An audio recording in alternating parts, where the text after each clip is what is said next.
ಜೈ ರಾಮಕೃಷ್ಣ. ನಮಸ್ತೆ. ಯುಗಾವತಾರ ಶ್ರೀರಾಮಕೃಷ್ಣ ಗ್ರಂಥಾಧ್ಯಯನಕ್ಕೆ ತಮ್ಮೆಲ್ಲರಿಗೂ ಸ್ವಾಗತ. ಸಂಚಿಕೆ 121, ಅಧ್ಯಾಯ 75, ತೀರ್ಥಯಾತ್ರೆಯ ಭಾವ ಅರ್ಥ. ಶ್ರೀರಾಮಕೃಷ್ಣರ ಲೀಲಾಮಯ ಜೀವನದಲ್ಲಿ ತೀರ್ಥಯಾತ್ರೆಗೊಂದು ಮಹತ್ವದ ಸ್ಥಾನ.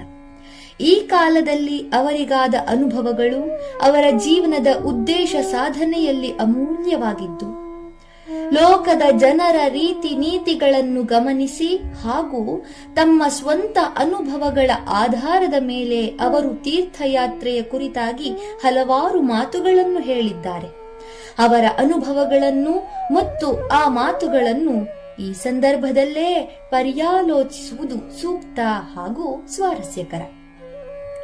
ತೀರ್ಥಕ್ಷೇತ್ರಗಳಲ್ಲಿ ಋಷಿಮುನಿಗಳು ದೀರ್ಘಕಾಲ ತಪಶ್ಚರ್ಯಗೈದಿರುವುದರಿಂದ ಹಾಗೂ ಕಾಲಕಾಲಕ್ಕೆ ಉದಿಸಿದ ಸಿದ್ಧರೂ ಸಾಧು ಸಂತರೂ ಅಲ್ಲಿಗೆ ಆಗಮಿಸಿ ತಮ್ಮ ಮಹೋನ್ನತ ಆಧ್ಯಾತ್ಮಿಕ ಶಕ್ತಿಯನ್ನು ಸಿಂಪಡಿಸಿರುವುದರಿಂದ ಅಲ್ಲಿ ದೈವೀಭಾವಗಳು ಘನೀಭೂತವಾದಂತಿರುತ್ತವೆ. ಆದ್ದರಿಂದ ಆ ಸ್ಥಳಗಳಿಗೆ ಭೇಟಿ ಇತ್ತ ಯಾತ್ರಿಕರಲ್ಲೂ ಆ ಭಾವಗಳು ಸುಲಭವಾಗಿ ಉದ್ದೀಪನಗೊಳ್ಳುತ್ತವೆ ಎಂಬುದು ಶ್ರೀರಾಮಕೃಷ್ಣರು ಪದೇ ಪದೇ ಹೇಳುತ್ತಿದ್ದ ಮಾತು. ಆದರೆ ತೀರ್ಥಯಾತ್ರೆಗೆ ಹೋದವರಲ್ಲೆಲ್ಲ ಆ ಭಾವಗಳು ಉಂಟಾಗಲು ಸಾಧ್ಯವೇ? ಹಾಗಾದದ್ದು ಎಲ್ಲಾದರೂ ಕಂಡು ಬಂದಿದೆಯೇ? ಲಕ್ಷಾಂತರ ಜನ ಹೀಗೆ ನೂರಾರು ಕ್ಷೇತ್ರಗಳನ್ನು ಸುತ್ತಿ ಸುತ್ತಿ ಬರುತ್ತಲೇ ಇರುತ್ತಾರಲ್ಲ, ಅವರಲ್ಲಿ ತೃಣ ಮಾತ್ರವಾದರೂ ಬದಲಾವಣೆಯಾದದ್ದು ಕಾಣುವುದಿಲ್ಲವಲ್ಲ ಎಂಬ ಪ್ರಶ್ನೆಗಳನ್ನು ಕೇಳುವವರಿದ್ದಾರೆ. ಈ ಪ್ರಶ್ನೆಗಳಿಗೆಲ್ಲ ಅನೇಕ ಸಾಧು ಸಂತರು ಈ ಹಿಂದೆಯೇ ಉತ್ತರಿಸಿದ್ದಾರೆ. ಶ್ರೀರಾಮಕೃಷ್ಣರು ಈ ವಿಷಯವಾಗಿ ಹೇಳುವ ಮಾತು ಆ ಉತ್ತರಗಳಿಗೆ ಪೂರಕವಾಗಿಯೇ ಇದೆ. ತೀರ್ಥಕ್ಷೇತ್ರಗಳಿಗೆ ಸುಮ್ಮನೆ ಹೋದರೆ, ಅರ್ಥಾತ್ ಭಗವದ್ಭಾವವನ್ನು ಮೊದಲೇ ಹೃದಯದಲ್ಲಿ ತುಂಬಿಕೊಳ್ಳದೆ ಕೇವಲ ಪ್ರವಾಸ ರೂಪವಾಗಿ ಹೋದರೆ ಅಂಥವರಿಗೆ ಯಾವ ಆಧ್ಯಾತ್ಮಿಕ ಲಾಭವೂ ಆಗಲಾರದು. ಮುಂದೆ ಅವರ ಶಿಷ್ಯರು ಯಾರಾದರೂ ತೀರ್ಥಯಾತ್ರೆ ಹೋಗುವ ಇಚ್ಛೆಯನ್ನು ಅವರ ಮುಂದೆ ವ್ಯಕ್ತಪಡಿಸಿದರೆ ಅವರೆನ್ನುತ್ತಿದ್ದರು, ಯಾರಿಗೆ ಅಂದರೆ ಹೃದಯವನ್ನು ತೋರಿಸಿ, ಯಾರಿಗೆ ಇಲ್ಲಿದೆಯೋ ಅವರಿಗೆ ಅಲ್ಲಿಯೂ ಇದೆ, ಯಾರಿಗೆ ಇಲ್ಲಿ ಇಲ್ಲವೋ ಅವರಿಗೆ ಅಲ್ಲಿಯೂ ಇಲ್ಲ. ಒಮ್ಮೆ ಒಬ್ಬ ಭಕ್ತ ಯಾತ್ರೆಗೆ ಹೋಗುವ ಉತ್ಸಾಹ ತೋರಿದಾಗ ಅವರೆನ್ನುತ್ತಾರೆ, ನೋಡು, ಯಾರ ಆಂತರ್ಯದಲ್ಲಿ ಭಕ್ತಿ ಭಾವವಿದೆಯೋ ಆತನಿಗೆ ಪುಣ್ಯಕ್ಷೇತ್ರಗಳಲ್ಲಿ ಅದು ಉದ್ದೀಪನಗೊಂಡು ಮತ್ತಷ್ಟು ಹೆಚ್ಚುತ್ತದೆ. ಯಾರ ಆಂತರ್ಯದಲ್ಲಿ ಆ ಭಾವವಿಲ್ಲವೋ ಅವನಿಗೆ ಹೆಚ್ಚಾಗುವುದಕ್ಕೇನಿದೆ? ಕೆಲವೊಮ್ಮೆ ನಾವು ಕೇಳುತ್ತಿರುತ್ತೇವೆ, ಇಂಥವನ ಮಗ ಕಾಶಿಗೋ ಪ್ರಯಾಗಕ್ಕೋ ಪಲಾಯನ ಮಾಡಿದ ಎಂದು. ಅವನೆಲ್ಲೋ ವೈರಾಗ್ಯ ತಾಳಿ ಸಾಧನೆ ಮಾಡಲು ಹೋಗಿರಬೇಕು ಎಂದುಕೊಳ್ಳುತ್ತೇವೆ. ಆದರೆ ಕೆಲವು ದಿನಗಳ ಮೇಲೆ ಅವನಿಂದ ಒಂದು ಪತ್ರ ಬರುತ್ತದೆ, ನನ್ನ ಬಗ್ಗೆ ನೀವೇನು ಚಿಂತೆ ಮಾಡಬೇಡಿ, ನಾನಿಲ್ಲಿ ಒಂದು ಒಳ್ಳೆ ಕೆಲಸಕ್ಕೆ ಸೇರಿಕೊಂಡಿದ್ದೇನೆ ಎಂದು. ಜೊತೆಗೆ ಅವನು ಸ್ವಲ್ಪ ಹಣವನ್ನೂ ಕಳಿಸಿರುತ್ತಾನೆ. ಹೀಗೆ ಜನ ತೀರ್ಥಕ್ಷೇತ್ರಗಳಲ್ಲಿ ವಾಸ ಮಾಡಲು ಹೋಗಿ ನೌಕರಿ ವ್ಯಾಪಾರಗಳ ಬಂಧನದಲ್ಲಿ ಬೀಳುತ್ತಾರೆ. ಸ್ವತಃ ಶ್ರೀರಾಮಕೃಷ್ಣರು ತೀರ್ಥಯಾತ್ರೆ ಹೊರಟಾಗ ಪುಣ್ಯಕ್ಷೇತ್ರಗಳ ವಿಷಯದಲ್ಲಿ ಅವರು ಯಾವ ಭಾವ ತಾಳಿದ್ದರು, ಅವರ ಮನಸ್ಥಿತಿ ಹೇಗಿತ್ತು ಎಂಬುದೇ ಒಂದು ಅದ್ಭುತ. ಅವರು ಹೇಳುತ್ತಿದ್ದರು, ಕಾಶಿಯಲ್ಲಿ ಎಲ್ಲರೂ 24 ಗಂಟೆಯೂ ಧ್ಯಾನಮಗ್ನರಾಗಿ ಸಮಾಧಿಸ್ಥರಾಗಿರುತ್ತಾರೆ. ಬೃಂದಾವನದ ಜನರೆಲ್ಲ ಗೋವಿಂದನ ಭಕ್ತಿ ಪ್ರೇಮದಿಂದ ಪರವಶರಾಗಿರುತ್ತಾರೆ ಎಂದು ನಾನು ಭಾವಿಸಿದ್ದೆ. ಆ ಅದ್ಭುತ ದೃಶ್ಯವನ್ನು ಯಾವಾಗ ಕಾಣುವೆನೋ ಎಂದು ಚಡಪಡಿಸುತ್ತಿದ್ದೆ. ಆದರೆ ಅಲ್ಲಿಗೆ ಹೋಗಿ ನೋಡುತ್ತೇನೆ, ಎಲ್ಲವೂ ತದ್ವಿರುದ್ಧ. ತಮ್ಮಂತೆಯೇ ಪರರು ಎಂದು ಬಗೆದರು ಶ್ರೀರಾಮಕೃಷ್ಣರು. ಇದು ಸಹಜವೇ. ಭಗವದ್ಭಾವದಲ್ಲೇ ಬಹಳ ಕಾಲ ಕಳೆದ ಅವರಿಗೆ ಜಗತ್ತಿನ ರೀತಿ ನೀತಿಗಳು, ಅದರಲ್ಲೂ ಈ ಪುಣ್ಯಕ್ಷೇತ್ರಗಳ ಸಮಾಚಾರಗಳು ಒಂದಿಷ್ಟು ಅನುಭವಕ್ಕೆ ಬರಬೇಕಾದ್ದಿತ್ತು.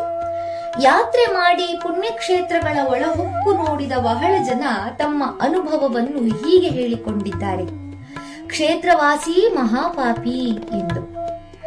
ಶ್ರೀರಾಮಕೃಷ್ಣರು ಕಾಶಿಗೆ ಬಂದಾಗ ಅವರ ಕಣ್ತೆರೆಸಿದ ಒಂದು ಅನುಭವ ಹೀಗಿದೆ. ಕಾಶಿಯು ಪಂಡಿತರಿಂದ ತುಂಬಿದ ಪ್ರದೇಶವೆಂದು ಪ್ರಖ್ಯಾತ. ಅದರಲ್ಲೂ ಅವರೆಲ್ಲ ಪುಣ್ಯಕ್ಷೇತ್ರದ ಪಂಡಿತರೆಂಬ ಕಾರಣದಿಂದ ಅವರನ್ನು ಸತ್ಕರಿಸಲೆಂದು ಶ್ರೀರಾಮಕೃಷ್ಣರು ಮಥುರನ ಮೂಲಕ ಅವರಿಗೆಲ್ಲ ವಸ್ತ್ರಾದಿಗಳನ್ನು ಯಥೇಚ್ಛವಾಗಿ ಕೊಡಿಸಿದರು. ಆದರೆ ಈ ಪಂಡಿತರು ಅವುಗಳನ್ನು ಅಷ್ಟೇ ಗಂಭೀರ ಭಾವದಿಂದ ಸ್ವೀಕರಿಸುವುದು ಬೇಡವೇ? ತಮ್ಮ ಪಾಲಿಗೆ ಅದು ಸಿಗಬೇಕು, ತಮ್ಮ ಪಾಲಿಗೆ ಇದು ಬರಬೇಕು ಎನ್ನುತ್ತಾ ಅವರವರೊಳಗೆ ಜಗಳ ಹತ್ತಿಕೊಂಡು ಹೊಡೆದಾಟವೂ ಆಯಿತು. ಶ್ರೀರಾಮಕೃಷ್ಣರು ಇದನ್ನು ಕಣ್ಣಾರೆ ಕಂಡರು. ಅವರ ಮನಸ್ಸಿಗೆ ಅಪಾರ ಜುಗುಪ್ಸೆಯುಂಟಾಯಿತು. ಕಾಶಿಯ ಜನರು ಇತರ ಸ್ಥಳದವರಂತೆ ಕಾಮಕಾಂಚನಾಸಕ್ತರಾಗಿರುವರಲ್ಲ ಎಂದು ಖಿನ್ನರಾಗಿ ಕಣ್ಣೀರ್ಗರೆಯುತ್ತಾ ಜಗನ್ಮಾತೆಯಲ್ಲಿ ಮೊರೆಯಿಟ್ಟರು. ಅಮ್ಮ, ನೀನು ನನ್ನನ್ನು ಇಲ್ಲಿಗೆ ಏಕೆ ಕರೆತಂದೆ? ಇಲ್ಲಿಗೆ ಬರುವುದಕ್ಕಿಂತ ದಕ್ಷಿಣೇಶ್ವರದಲ್ಲೇ ಇದ್ದಿದ್ದರೆ ಚೆನ್ನಾಗಿತ್ತು. ಅವರಿಗೆ ತೀರ್ಥಕ್ಷೇತ್ರಗಳಲ್ಲಿ ಈ ಬಗೆಯ ನಿರಾಶಾ ಸ್ಥಿತಿ ಅನೇಕ ಬಾರಿ ಉಂಟಾಯಿತು. ಕಾಶಿಯಲ್ಲೇ ಒಮ್ಮೆ ಮಥುರಾ ಅಲ್ಲಿನ ಒಬ್ಬ ಶ್ರೀಮಂತ ಜಮೀನ್ದಾರನನ್ನು ನೋಡಲು ಹೋಗಿದ್ದ. ಶ್ರೀರಾಮಕೃಷ್ಣರು ಜೊತೆಯಲ್ಲೇ ಇದ್ದರು. ಬಹುಶಃ ಮಥುರಾ ಶ್ರೀರಾಮಕೃಷ್ಣರ ಸತ್ಸಂಗ ಲಾಭವನ್ನು ಆ ಜಮೀನ್ದಾರನಿಗೂ ದೊರಕಿಸಿಕೊಡೋಣ ಎಂದುಕೊಂಡನೋ ಏನೋ. ಅವನ ಮನೆಯಲ್ಲಿ ಇವರಿಗೆಲ್ಲ ಭರ್ಜರಿ ಸ್ವಾಗತವೇನೋ ದೊರೆಯಿತು. ಆದರೆ ಭೋಜನದ ಬಳಿಕ ಈ ಇಬ್ಬರು ಸಾಹುಕಾರರು ಅವರ ಬಂಧುವರ್ಗದವರು ದಿವಾನ್ ಖಾನೆಯಲ್ಲಿ ಸೇರಿ ಹರಟಲಾರಂಭಿಸಿದರು. ಯಾರಿಗೆಷ್ಟು ಲಾಭವಾಯಿತು, ಯಾರ ಮಗನಿಗೆ ಮದುವೆಯಾಯಿತು, ಯಾವ ಮೋಸ ಮಾಡಬೇಕಾಯಿತು ಎಂಬಿಂಥದೇ ವಿಷಯಗಳು ಮತ್ತಿನ್ನೇನಿದ್ದೀತು. ಶ್ರೀರಾಮಕೃಷ್ಣರಿಗೋ ಕಾದ ಮಳಲ ಮೇಲೆ ನಿಂತಹ ಅನುಭವ. ಅವರು ಜಗನ್ಮಾತೆಯ ಮೇಲೆಯೇ ಮುನಿಸಿಕೊಂಡು ಕೇಳಿದರು, ಇದೇನಮ್ಮ, ನನ್ನನ್ನು ಯಾಕಾದರೂ ಇಲ್ಲಿಗೆ ಬರಮಾಡಿದೆ? ದಕ್ಷಿಣೇಶ್ವರದಲ್ಲಿ ನಾನು ಎಷ್ಟೋ ಸಂತೋಷವಾಗಿದ್ದೆ. ಅಲ್ಲಿ ಆಧ್ಯಾತ್ಮ ಸಂಬಂಧವಾದ ಮಾತುಕತೆಯಷ್ಟೇ ಇರುತ್ತಿತ್ತು. ಇಲ್ಲಿ ನೋಡಿದರೆ ನಾನು ಈ ಪ್ರಾಪಂಚಿಕ ಮಾತುಕತೆಯನ್ನೆಲ್ಲ ಕೇಳಬೇಕಾಗಿದೆ. ಮುಂದೊಮ್ಮೆ ಶ್ರೀರಾಮಕೃಷ್ಣರು ಸಾಂದರ್ಭಿಕವಾಗಿ ತಮ್ಮ ಭಕ್ತರೊಡನೆ ಹೇಳುತ್ತಾರೆ, ಮಥುರನೊಂದಿಗೆ ಪಶ್ಚಿಮ ಭಾರತದತ್ತ ಹೋಗಿದ್ದೆ.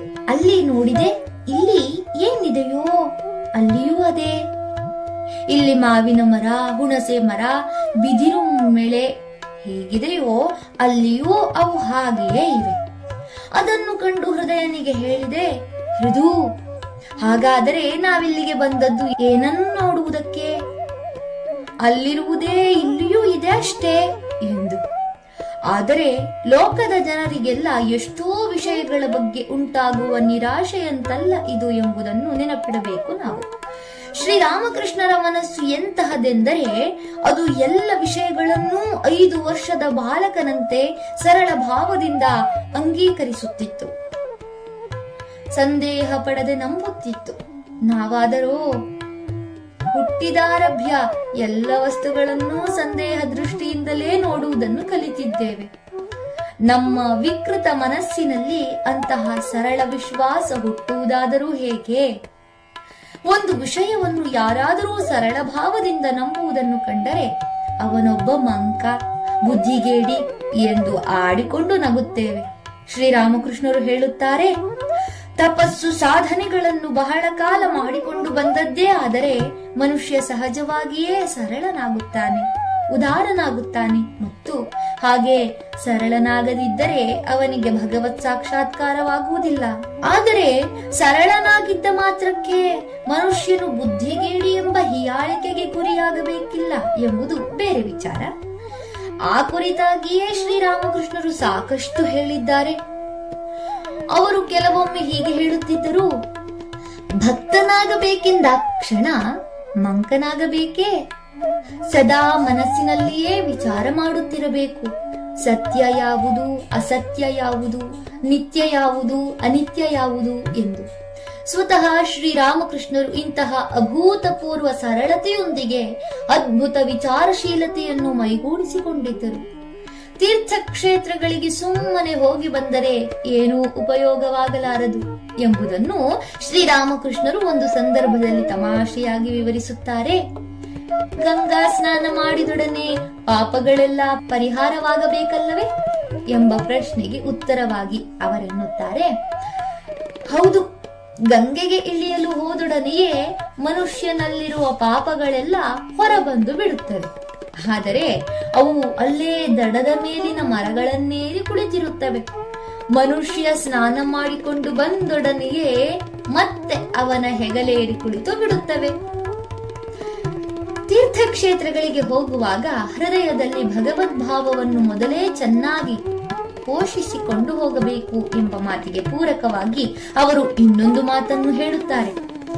ಹಸು ಹೊಟ್ಟೆ ತುಂಬಾ ಹುಲ್ಲು ಮೇಯ್ದು ಬಳಿಕ ಒಂದೆಡೆ ನಿಶ್ಚಿಂತೆಯಿಂದ ಮಲಗಿಕೊಳ್ಳುತ್ತದೆ ಮತ್ತು ಆ ಮೇವನ್ನು ಪುನಃ ಬಾಯಿಗೆ ತಂದುಕೊಂಡು ಚೆನ್ನಾಗಿ ಮೆಲುಕು ಹಾಕುತ್ತಾ ಆಸ್ವಾದಿಸುತ್ತದೆ. ಹಾಗೆಯೇ ನಾವು ಕೂಡ ದೇವಾಲಯಗಳನ್ನು ತೀರ್ಥಕ್ಷೇತ್ರಗಳನ್ನು ಕಂಡಾಗ ನಮ್ಮ ಮನದಲ್ಲಿ ಮೂಡುವ ಪವಿತ್ರ ಭಾವನೆಗಳನ್ನೆಲ್ಲ ಅಲ್ಲಿಂದ ಮರಳಿದ ಮೇಲೆ ಮತ್ತೊಮ್ಮೆ ಏಕಾಂತದಲ್ಲಿ ಕುಳಿತು ಮೆಲುಕು ಹಾಕಬೇಕು, ಅವುಗಳಲ್ಲೇ ಮಗ್ನವಾಗಬೇಕು. ಹೀಗೆ ಮಾಡುವುದರಿಂದ ಮಾತ್ರ ತೀರ್ಥಕ್ಷೇತ್ರ ಮಹಿಮೆ ನಮ್ಮ ಮನದ ಮೇಲೆ ಸ್ಥಿರವಾದ ಪರಿಣಾಮವನ್ನುಂಟು ಮಾಡಬಲ್ಲದು. ತೀರ್ಥಯಾತ್ರೆಯ ಪರಿಕಲ್ಪನೆ ಅನಾದಿ ಕಾಲದ್ದು. ಅದರಿಂದ ಯಾರಿಗೆ ಎಷ್ಟು ಪ್ರಯೋಜನವಾಯಿತೆಂಬುದರ ಸ್ಪಷ್ಟ ಉದಾಹರಣೆ ಕೊಡುವುದು ಕಷ್ಟ. ಆದರೆ ಎಷ್ಟೇ ಪ್ರಯಾಸವಾದರೂ ಪ್ರಯಾಣ ಮಾಡಿ ತೀರ್ಥಕ್ಷೇತ್ರಗಳಿಗೆ ಹೋಗಿ ಬರುವ ಸಂಪ್ರದಾಯ ಮಾತ್ರ ಎಂದೂ ನಿಲ್ಲಲಿಲ್ಲ. ಇದೊಂದು ಗಮನೀಯ ಅಂಶ. ಪ್ರಯೋಜನಂ ಅನುದ್ದಿಶ್ಯ ನ ಮಂದೋಪಿ ಪ್ರವರ್ತತೆ. ಒಂದು ಕೆಲಸದಿಂದ ಪ್ರಯೋಜನವೇನೂ ಇಲ್ಲ ಎನ್ನುವುದಾದರೆ ಮೂರ್ಖನು ಅದನ್ನು ಕೈಗೊಳ್ಳುವುದಿಲ್ಲ ಎಂಬ ಮಾತಿನಂತೆ ತೀರ್ಥಕ್ಷೇತ್ರಗಳಲ್ಲಿ ಯಾವುದೋ ಒಂದು ಅಪೂರ್ವ ಅನಿರ್ವಚನೀಯ ಉಪಯೋಗವಾಗುತ್ತಿರುವುದರಿಂದಲೇ ಬೇರಾವ ಅನನುಕೂಲತೆಗಳನ್ನು ಲೆಕ್ಕಿಸದೆ ತೀರ್ಥಾಟನೆ ಇನ್ನಷ್ಟು ಮತ್ತಷ್ಟು ಜನಪ್ರಿಯವಾಗುತ್ತಲೇ ಹೋಗುತ್ತಿದೆ. ಭಗವಂತನ ಬಳಿಗೆ ಹೋಗಬೇಕು, ಆತನ ಶುಭ ದರ್ಶನ ಮಾಡಬೇಕು ಎಂಬ ಅವ್ಯಕ್ತ ಪ್ರೇರಣೆಯೇ ಮನುಷ್ಯನನ್ನು ಯಾತ್ರಾಭಿಮುಖವಾಗಿಸುತ್ತದೆ. ಹೊರಮುಖವಾಗಿಯೇ ನೋಡುವ ಮನುಷ್ಯ ತನ್ನ ಹೃದಯದ ಒಳಗಿರುವ ದೇವರತ್ತ ಹೋಗಲಾರ. ಆದ್ದರಿಂದ ಕ್ಷೇತ್ರಗಳಲ್ಲಿರುವ ದೇವರತ್ತ ಹೋಗುತ್ತಾನೆ. ಈ ತೀರ್ಥಕ್ಷೇತ್ರಗಳಾದರೂ ನಾವು ಹಿಂದೆಯೇ ನೋಡಿದಂತೆ ಪೌರಾಣಿಕ ಹಿನ್ನೆಲೆಯುಳ್ಳವುಗಳು. ಸಾಧು ಸಂತರ, ಋಷಿ ಮುನಿಗಳ ತಪಸ್ಸು ಹಾಗೂ ಸಾನ್ನಿಧ್ಯದಿಂದ ಪುನೀತವಾದವುಗಳು. ಆದ್ದರಿಂದ ಅಲ್ಲಿನ ಪವಿತ್ರ ತರಂಗಗಳು ವ್ಯಕ್ತವಾಗಿಯೋ ಅವ್ಯಕ್ತವಾಗಿಯೋ ಯಾತ್ರಿಕನ ಮೇಲೆ ಪ್ರಭಾವ ಬೀರುವುದು ಖಂಡಿತ. ತೀರ್ಥಾಟನೆಯಿಂದಾಗಿ ಲೋಕಾನುಭವ ಹೆಚ್ಚುತ್ತದೆ, ಮನಸ್ಸಿನ ಬೇಸರ ಕಳೆಯುತ್ತದೆ, ಹೊಸತನದ ಹುರುಪು ಹುಟ್ಟಿಕೊಳ್ಳುತ್ತದೆ ಎಂಬ ಈ ವಿಚಾರಗಳೆಲ್ಲ ಗೌಣ. ಮೋಕ್ಷ ಮಾರ್ಗಕ್ಕೆ ಬೇಕಾದ ಪವಿತ್ರತೆ ಹಾಗೂ ಪಾತ್ರತೆಯನ್ನು ಗಳಿಸಿಕೊಳ್ಳುವುದೇ ಪ್ರಧಾನ. ಹೀಗೆ ತೀರ್ಥಕ್ಷೇತ್ರಗಳಿಂದ ಯಾತ್ರಿಕರಿಗೆ ಪ್ರಯೋಜನವಾದರೆ ಶ್ರೀರಾಮಕೃಷ್ಣರಿಂದ ತೀರ್ಥಕ್ಷೇತ್ರಗಳಿಗೆ ಪ್ರಯೋಜನ ಎಂಬುದು ಮತ್ತೊಂದು ಪ್ರಧಾನ ಅಂಶ. ಕಾಶಿ ಬೃಂದಾವನಗಳಿಗೆ ಭೇಟಿ ಇತ್ತ ಶ್ರೀರಾಮಕೃಷ್ಣರಿಂದ ಅಲ್ಲಿನ ಸಾಧು ಸಂತರಿಗಾದ ಪ್ರಯೋಜನವನ್ನು ಪ್ರತ್ಯೇಕವಾಗಿಯೇ ಭಾವಿಸಿ ನೋಡಬೇಕು. ಶ್ರೀರಾಮಕೃಷ್ಣರೆಂದರೆ ಪರಿಪೂರ್ಣವಾಗಿ ಅರಳಿ ನಿಂತ ಪದ್ಮ ಪುಷ್ಪ. ಪದ್ಮಕ್ಕೂ ಭ್ರಮರಕ್ಕೂ ಅನಾದಿಯ ಸಂಬಂಧ. ಶ್ರೀರಾಮಕೃಷ್ಣರೆಂಬ ಪದ್ಮದ ಭಗವತ್ ಪ್ರೇಮವೆಂಬ ಮಕರಂದವನ್ನು ಹೀರಲು ಭ್ರಮರದಂಥ ಸಾಧು ಸಂತರು ಸಹಜವಾಗಿಯೇ ಆಕರ್ಷಿತರಾದರು. ಅವರ ಮಧುರ ವ್ಯಕ್ತಿತ್ವ, ಮಧುರ ಭಾವ, ಮಧುರ ವಾಣಿ ಇವುಗಳಿಂದ ಆ ಸಾಧು ಸಂತರು ಸದಾನಂದ ಭರಿತರಾದರು.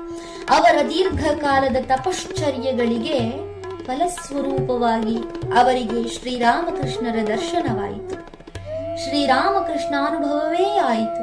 ಹೀಗೆ ಅವರ ಸಾಧು ಜೀವನ ಸಾರ್ಥಕವಾಯಿತು. ಧನ್ಯವಾದಗಳು. ಇಂದಿಗೆ ಅಧ್ಯಾಯ 75 ಸಂಪೂರ್ಣವಾಯಿತು. ಮುಂದಿನ ಸಂಚಿಕೆಯಲ್ಲಿ ಹೊಸ ಅಧ್ಯಾಯವನ್ನ ಪ್ರಾರಂಭಿಸೋಣ. ಓಂ ಶಾಂತಿ ಶಾಂತಿ ಶಾಂತಿ. ಹರಿ ಓಂ ತತ್ಸತ್. ಶ್ರೀರಾಮಕೃಷ್ಣಾರ್ಪಣಮಸ್ತು. ಸರ್ವೇ ಜನ ಸುಖಿನೋ ಭವಂತು. ಜೈ ಶ್ರೀಮಾನ್.